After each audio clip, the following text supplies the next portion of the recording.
So I'm out here to film a course vlog and I forgot my putter. So that made me wonder, just how important is your putter? Really?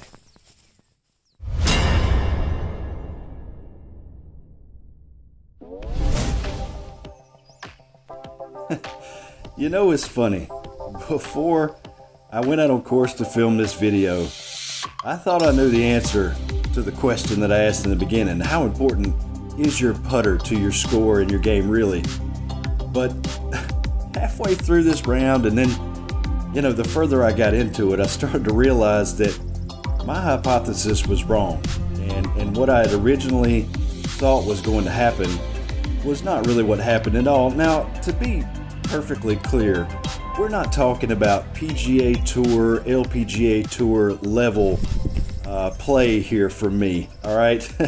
But I assume that for the majority of you guys out there watching, you're not at that level either. So what we're talking about is trying to play quote-unquote good golf. And really, what is good golf? Well, I would say that if average golf, most amateur golfers are an 18 handicap, then I would say good golf is probably anything below a 10 handicap, really.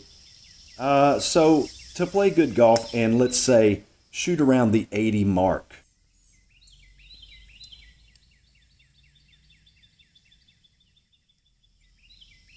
I'm going to treat this like a course vlog today. I'll show you some of the putts, but I'm showing you a little bit of the stuff that goes with it as well, just so you can kind of get some context.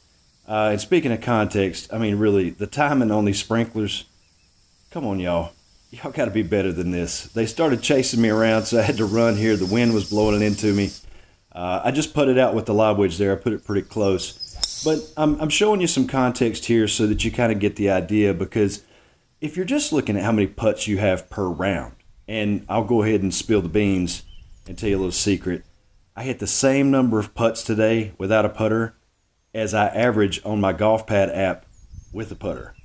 So if that tells you anything. But, it's not always how many putts you have, because you could be chipping from off the green on quite a few shots. In fact, if you miss a lot of greens, like I do, then you have to rely on your short game. Oh, man, I remember this one. This one just lips right out. Look at that. Almost made the par there.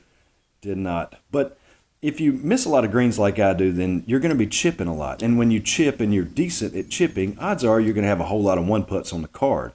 If you got a lot of one-putts on the card, it's going to make it look like you were just this fantastic putter. Left this one way out right, by the way.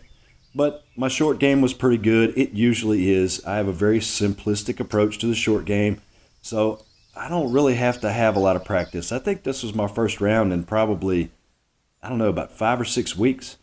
But with the hybrid here, it does act a lot like a putter. It's got what I would call a hotter face than a putter, so you have to get a little bit of touch. Maybe on the practice green, you try it a little bit before you actually take it out on course, just to kind of get a feel for it.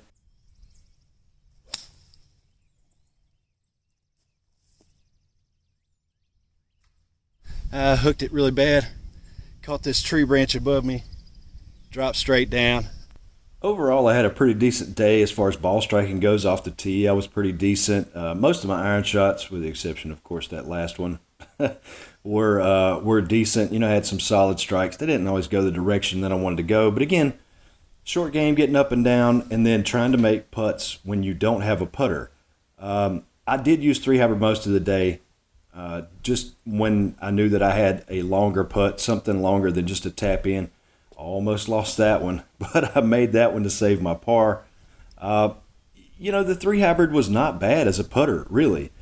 You couple that with the fact that I had a decent short game and I was striking the ball pretty well, 5-iron here from about 200 yards, put it on this green, and I said perfect when I walked away.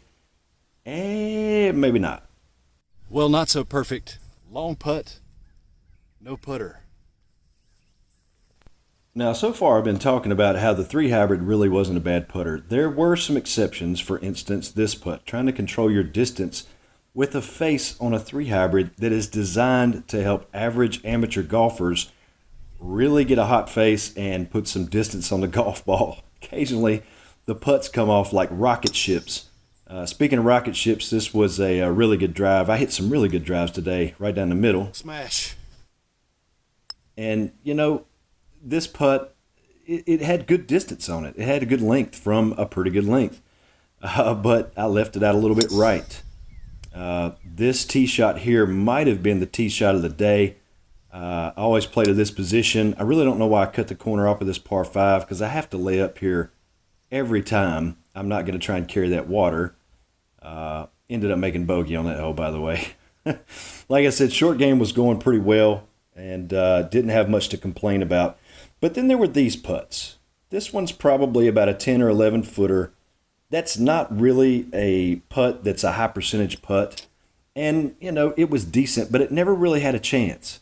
I never gave it a chance because I didn't get it past the hole. Little things with the speed control like that with the 3 hybrid instead of a putter were pretty difficult.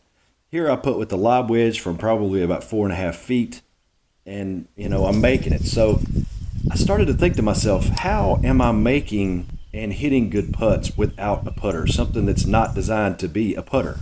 Like fish in a barrel, baby.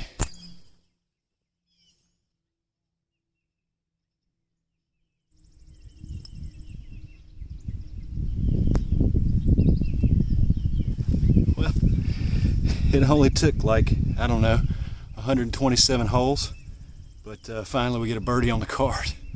Okay guys, back in the lab to wrap this whole thing up, give you a summary, and I'm going to give you a score at the end of this. But I started out this video with the intention to try and show just how important putting is to your golf game, especially your score. And it is. It's hugely important. It can't be overstated how important putting, and even to go a little bit further to say the entire short game around the green and on the green, is to your score. But with the score that I got in this round, the way my day went, and not using a putter, I actually kind of disproved what I thought was going to happen. It turned out to be different, completely different than I thought it was going to be. And I had to think about it for a minute to figure out exactly why that is. I thought that I would probably tack on about an extra 5 to 7 strokes today, not using my putter, but that didn't happen. I putted with my hybrid most of the day. It's a 3 hybrid. And then sometimes I even putted with my lob wedge. And there are at least 2 occurrences where I was inside of 6 feet, and I know that with my putter I would have made that putt, and I actually missed them with the hybrid. Inside of 5-6 feet, I'm pretty much money. I'm going to make those putts unless it's just a crazy putt. And I missed 2 of those today with my hybrid, and I feel pretty confident in saying that I think I would have made those putts if I'd had my putter with me. So I know it cost me at least 2 strokes. But I also made a birdie today from about 13 feet with the hybrid, and then I think there was a par save on the very next hole that was probably around 17 or 18 feet, and I made that right after it with the hybrid. So what does that say?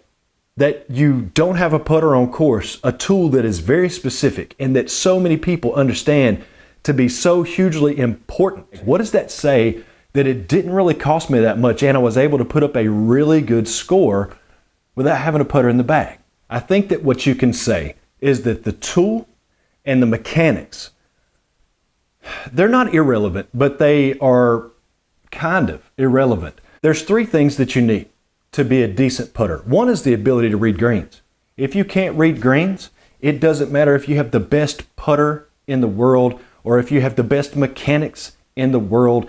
If you are not able to read the greens, you're done. You're toast. So you got to have that. That's ingredient number 1. The second thing is to be able to see that line with the speed that you've figured in your head with reading the putts.